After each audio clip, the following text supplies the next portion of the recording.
कांग्रेस को एक बात नहीं भूलनी चाहिए, जिस विचार को जनता ने ठुकराया उसे जो अपनाएगा जनता उसे भी ठुकराएगी। जिस समाजवादी पार्टी ने संसद में महिला आरक्षण को रोका है उसे भी यूपी की महिलाओं का आक्रोश सहना पड़ेगा। महिला विरोधी समाजवादी पार्टी कुछ भी करके अपने पाप को कभी धुल नहीं पाएगी। भाजपा की कितनी महिला कार्यकर्ताओं को तमाम अत्याचार सहने पड़े। भाजपा ने जितनी सीटें जीती वो महज एक चुनावी आंकड़ा नहीं है, ये उस अड़िग विश्वास की हुंकार है जिसने डर, तुष्टीकरण और हिंसा की राजनीति को जड़ से उखाड़ फेंका है। कांग्रेस, टीएमसी और डीएमके को बहनों बेटियों ने सजा दी है। आज 4 मई 2026 को बंगाल की जनता ने हम भाजपा कार्यकर्ताओं को वो अवसर दिया है। साथियों, बंगाल के भाग्य में आज से एक नया अध्याय जुड़ गया है। आज से बंगाल भय मुक्त हुआ है, विकास के भरोसे से युक्त हुआ है। बांग्लाए परिवर्तन होए गेछे।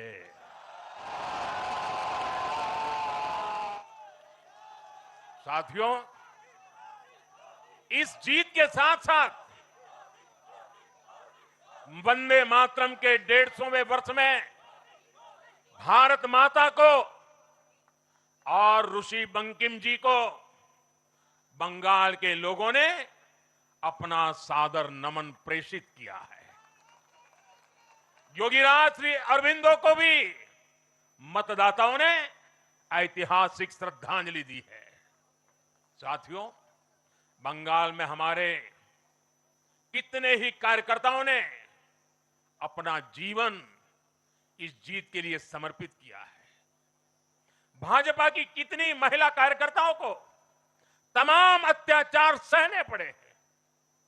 आप कल्पना नहीं कर सकते कि केरल में और बंगाल में भाजपा के हर कार्यकर्ता को कितनी मुसीबतें झेलनी पड़ी है, उन पर कितने जुल्म हुए हैं, कितने अत्याचार हुए हैं।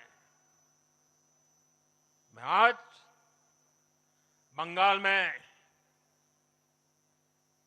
भारतीय जनता पार्टी की सफलता का श्रेय ऐसे सभी कार्यकर्ताओं को, उनके परिवारों को देता हूं।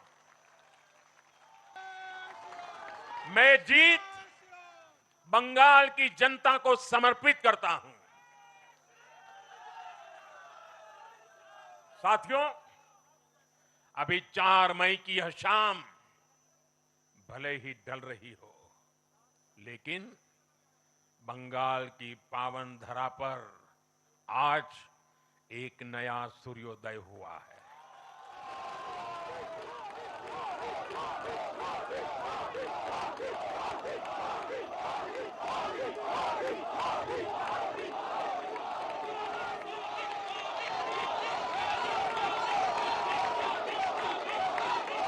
एक ऐसा सवेरा जिसका इंतजार पीढ़ियों ने किया है। भाजपा ने जितनी सीटें जीती वो महज एक चुनावी आंकड़ा नहीं है, ये उस अड़िग विश्वास की हुंकार है जिसने डर, तुष्टीकरण और हिंसा की राजनीति को जड़ से उखाड़ फेंका है।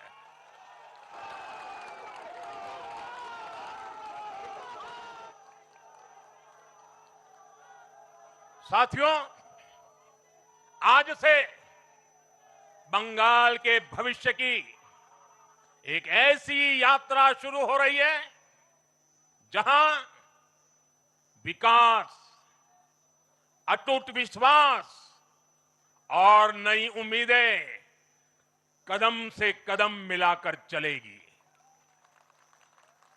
मैं आज हर बंगालवासी को भरोसा देता हूं, बंगाल के बेहतर भविष्य के लिए भाजपा दिन रात एक कर देगी। बंगाल में अब महिलाओं को सुरक्षा का माहौल मिलेगा, युवाओं को रोजगार मिलेगा, पलायन रुकेगा। पहली कैबिनेट में ही आयुष्मान भारत योजना को हरी झंडी दिखाई जाएगी और घुसपैठियों के खिलाफ भी सख्त से सख्त कार्रवाई होगी।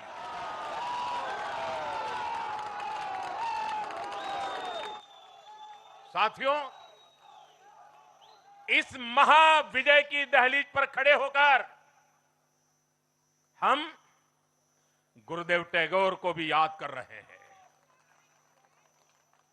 2500 बैशाख 9 मई का दिन दूर नहीं है। हमारा संकल्प भी वही होना चाहिए जो उनका स्वप्न था। एक ऐसा परिवेश जहां मन भय मुक्त हो और सिर ऊंचा हो। और बीजेपी बंगाल में ऐसा भय मुक्त वातावरण बनाकर दिखाएगी, ये मोदी की गारंटी है।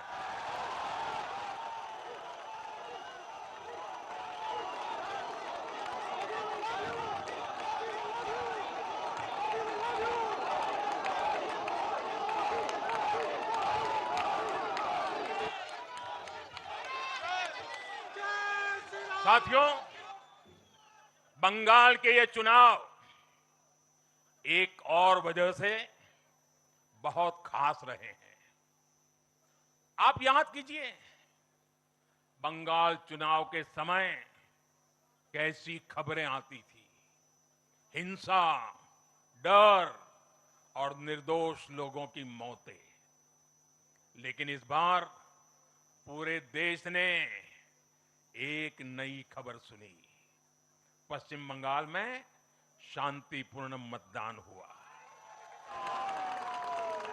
पहली बार ऐसा हुआ कि चुनावी हिंसा में एक भी निर्दोष नागरिक की जान नहीं गई। लोकतंत्र के इस महापर्व में बंदूक की आवाज नहीं, जनता जनार्दन की आवाज गूंजी। पहली बार डर नहीं, लोकतंत्र जीता है।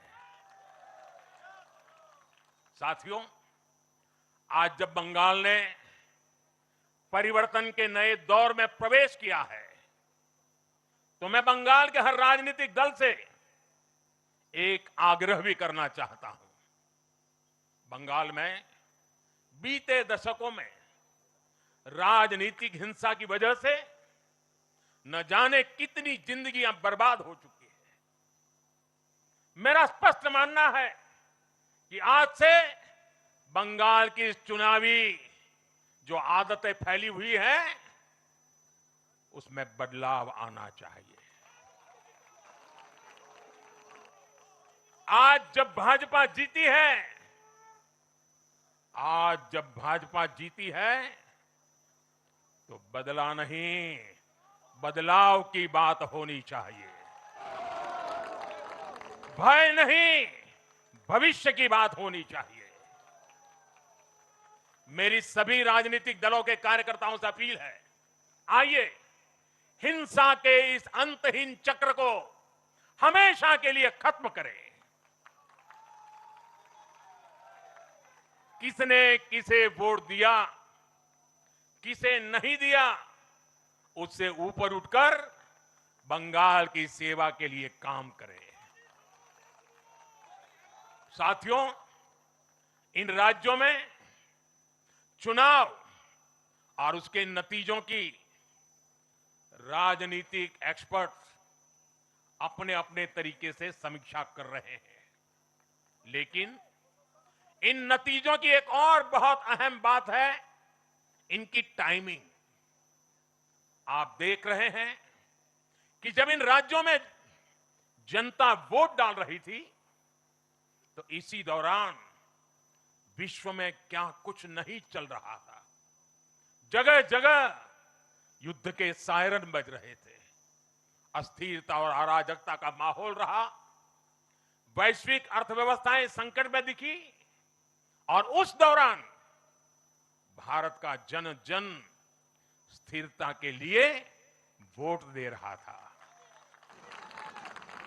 साथियों, आज पश्चिमी एशिया में चल रहे संकट का पूरे विश्व पर बुरा असर पड़ा है, लेकिन भारत पूरे सामर्थ्य से इस संकट का सामना कर रहा है।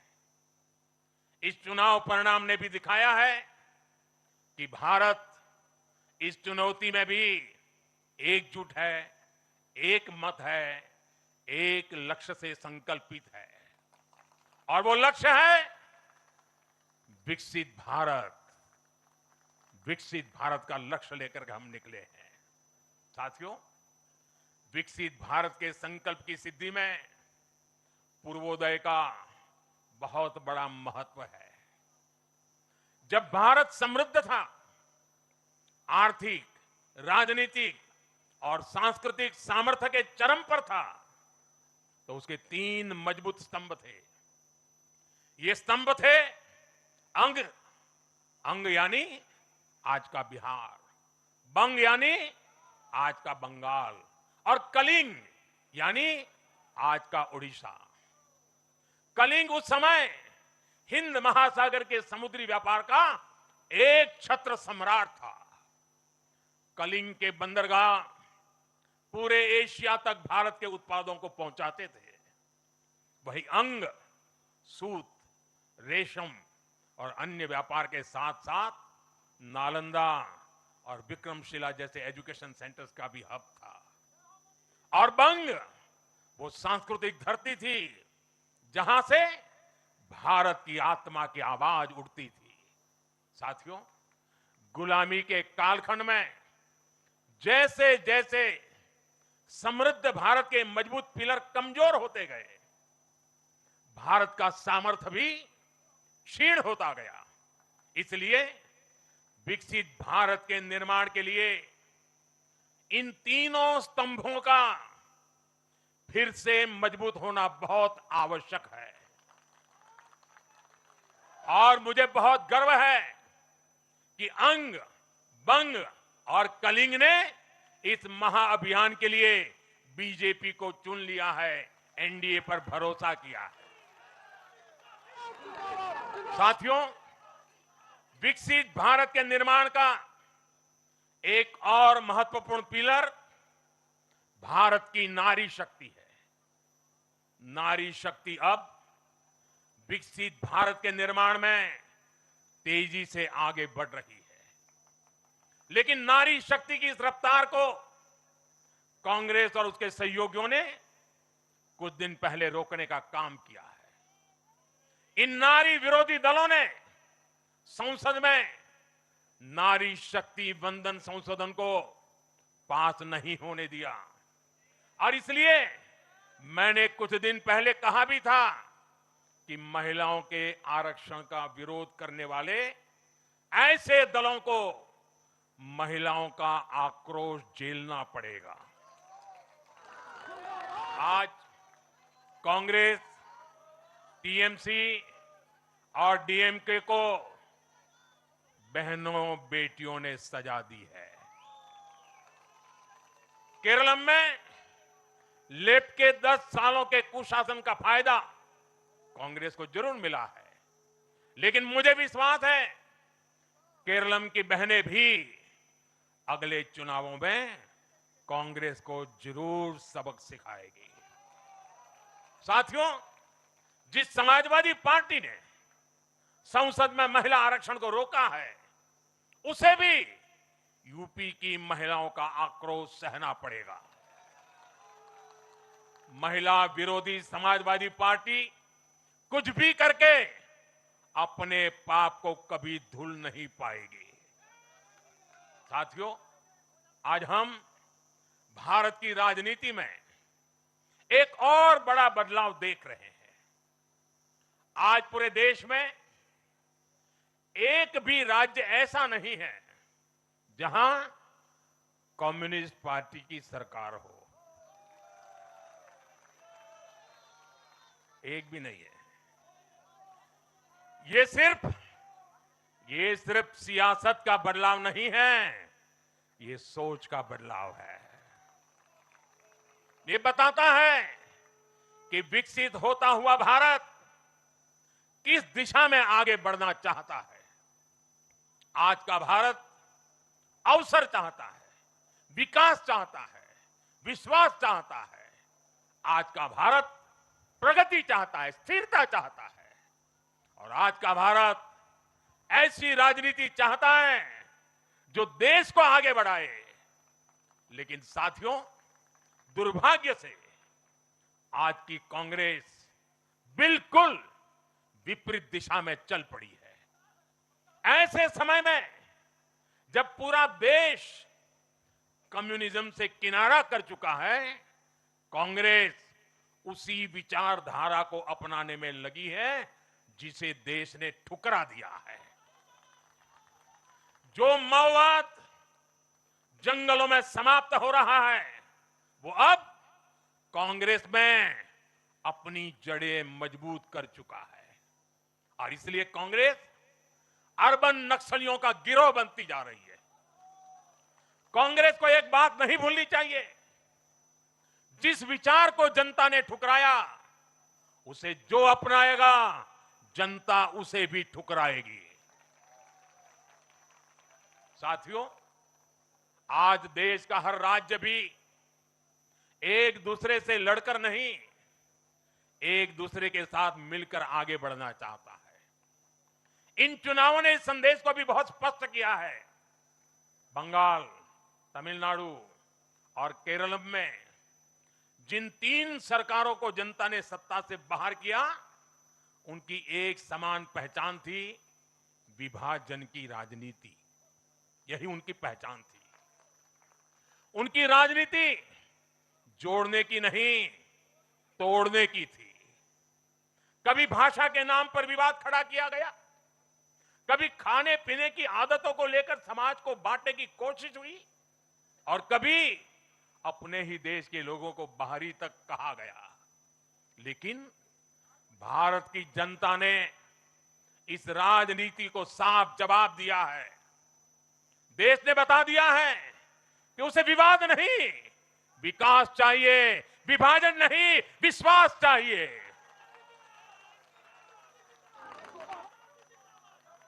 साथियों, आजादी के बाद कांग्रेस ने देश के करीब करीब हर राज्य में सरकारें बनाई। ये आजादी के आंदोलन का जो इमोशन था, उसका उनको लाभ मिला था, उसमें से उपजा हुआ जनादेश था। लेकिन जैसे जैसे आजादी के आंदोलन का इमोशन से आगे निकल करके देश धरातल के काम पर लौटा, वैसे वैसे कांग्रेस जनता का भरोसा खोती चली गई। बीते दशकों में देश ने युवाओं की अनेक पीढ़ियां जोड़ी है, लेकिन कांग्रेस घटती ही चली गई है। कांग्रेस देश की संस्कृति को नहीं समझ पाई, देश की संवेदनाओं को समझ नहीं पाई। कांग्रेस एस्पिरेशंस की राजनीति जानती ही नहीं है। साथियों, बीजेपी के लिए भारत और भारतीयता के भाव से बड़ा और कुछ भी नहीं है। हमारे लिए भारत सब कुछ है, भारतीयता सब कुछ है। और बीजेपी सिर्फ नेशनल पार्टी है, इतना ही नहीं है, ये रीजनल एस्पिरेशन से नेशनल एम्बिशंस को पूरा करने वाली पार्टी है। इसलिए बीजेपी अपने विचार विजन और विकास के विश्वास पर खरा उतरकर देश की पसंद बन रही है, जनता जनार्दन के आशीर्वाद प्राप्त कर रही है। भाजपा परिवार की नहीं, जमीन से जुड़ी राजनीति करती है। इसलिए आज नॉर्थ ईस्ट भाजपा से जुड़ता है। इसलिए आज पूरा आदिवासी अंचल बीजेपी को इतना प्रचंड जनादेश दे रहा है। इसलिए देश के मछुआरों का अभूतपूर्व समर्थन बीजेपी के साथ है। इसलिए देश के किसानों की पसंद बीजेपी है। साथियों, लोकतंत्र में जनता की आकांक्षा सर्वोपरि है। तमिलनाडु की जनता ने एक नया प्रयोग किया है। मैं यूडीएफ को भी बधाई देता हूं। मैं तमिलनाडु और केरलम की जनता को विश्वास दिलाता हूं कि भारत सरकार इन राज्यों के विकास के लिए भी कंधे से कंधा मिलाकर चलेगी।